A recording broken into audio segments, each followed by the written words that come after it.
Hi there. In this video, I want to take you through the electrolysis of hydrogen chloride or hydrochloric acid. Okay, this is the equipment that you will need. We need some hydrochloric acid, a standard power supply, and we've got a specially constructed container for the hydrochloric acid, which has got 2 carbon electrodes at the bottom that come up to the top as well. And they're connected to the positive, which is our red wire, and the negative side of the power supply. As well as that, we've got these 2 small test tubes that we're going to use to collect the gases that are produced in this experiment as well. I'm just going to fill up the containers now with the acid and then start running the electricity through it so you can see what will happen. The acid is just going to cover the top of the electrodes.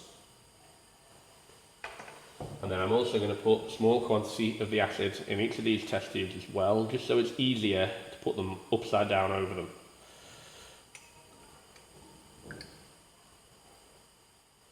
Okay, now if I just put my fingers over the top, it's only very weak acid so it won't burn my skin.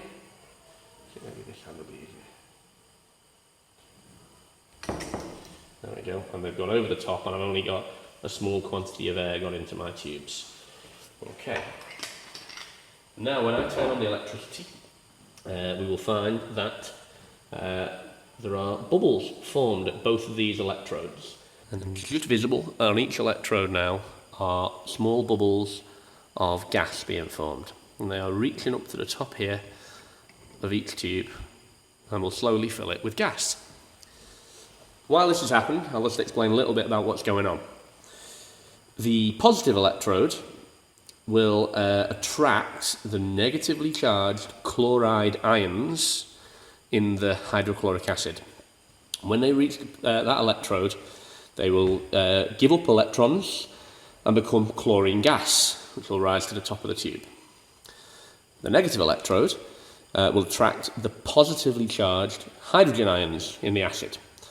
And again, they will gain electrons, form hydrogen gas and rise up to the top of the tube. When this experiment, when I've collected a suitable amount of gas, I'll turn off the electricity and remove the tubes one at a time and carry out a simple chemical test on each one to show you what each chemical is.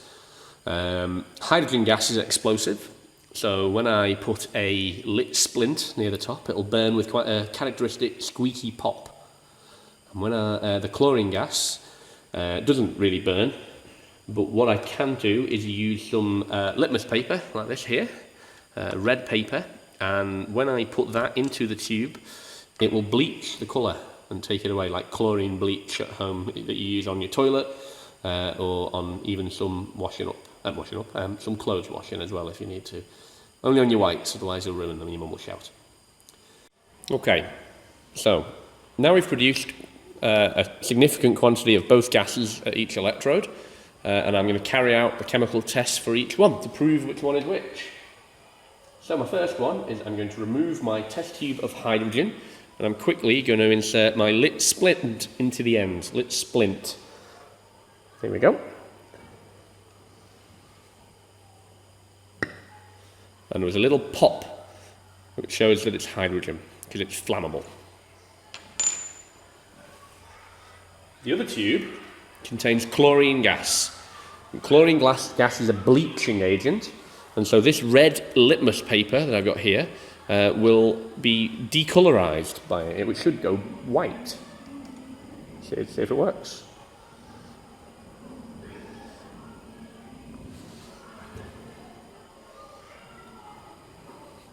Now I don't really want to leave that any longer. There we go. I don't know if you can make out that the colour has come out of the paper and then it's got a dirty white colour. Okay, so that is the electrolysis of hydrogen chloride or hydrochloric acid.